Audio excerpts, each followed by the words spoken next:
đời tươi đẹp bên nhau cho đến ngàn sao. Khi vừa biết yêu tôi đã phải yêu một người, nên yêu hết cho nhau nụ hôn thứ nhất, cho người yêu để người đem đến bao sao giấc mơ trong đời người đẹp bên nhau cho đến muôn đời.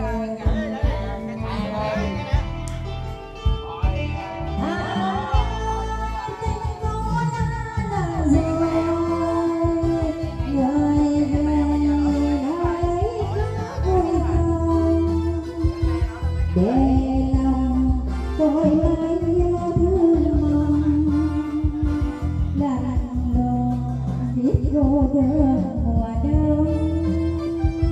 Tương lai không nhắc đến làm gì buồn, hai đứa chung quanh đường tình, hai đứa đã vô duyên đường chân có xin tôi tình ơi. Không còn có nhau thôi nhé, gặp nhau phản bội trong mỗi kỷ niệm đất vắng không tên.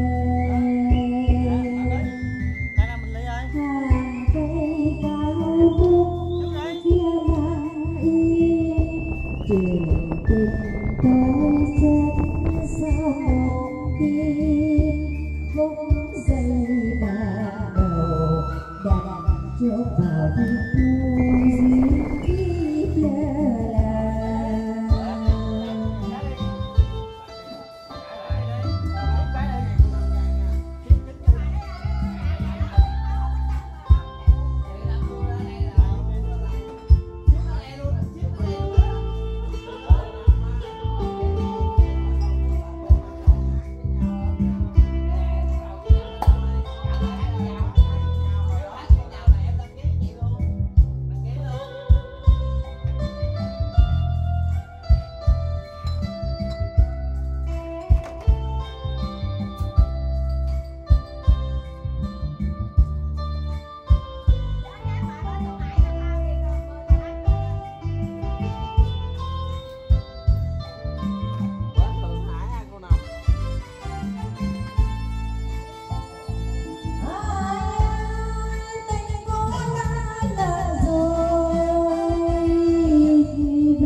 Để lòng tôi mãi nhớ thương mong lạnh lùng biết cô đơn mùa đông. Tương lai không nhắc làm gì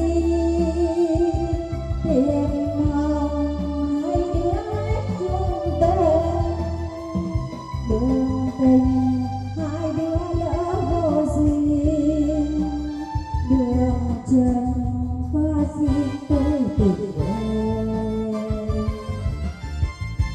Không còn có nhau thôi nhé, gặp nhau phản bội trong mỗi kỷ niệm đất vắng không tên. Hàng cây cao vút kia lặng yên, chuyện tình tôi chết sau một đêm. Phút giây ban đầu đặt trông vào tình yêu duyên kiếp lơ là.